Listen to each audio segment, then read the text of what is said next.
একটি ছোট গ্রামে মদন নামে এক দরিদ্র কৃষক বাস করত। তার একটাই গরু ছিল, ভোলা। মদন ভোলাকে খুব ভালোবাসত, যেন সে তার নিজের সন্তান।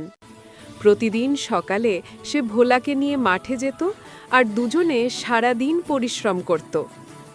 এক রাতে মদন ভোলাকে গোয়ালে বেঁধে নিজে ঘুমিয়ে পড়ল। গ্রাম জুড়ে তখন অন্ধকার নেমে এসেছে। ঠিক সেই সময় এক ধূর্ত চোর আস্তে আস্তে মদনের বাড়ির কাছে এলো। সে ভোলাকে দেখে বলল, ওহ, কি মোটা গরু!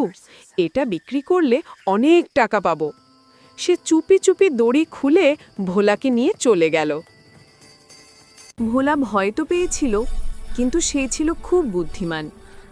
রাতের মধ্যে জঙ্গল পার হতে হতে যখন চোর ক্লান্ত হয়ে ঘুমিয়ে পড়ল, ভোলা আস্তে আস্তে দড়িটা পাথরের সঙ্গে ঘষে ছিঁড়ে ফেলল।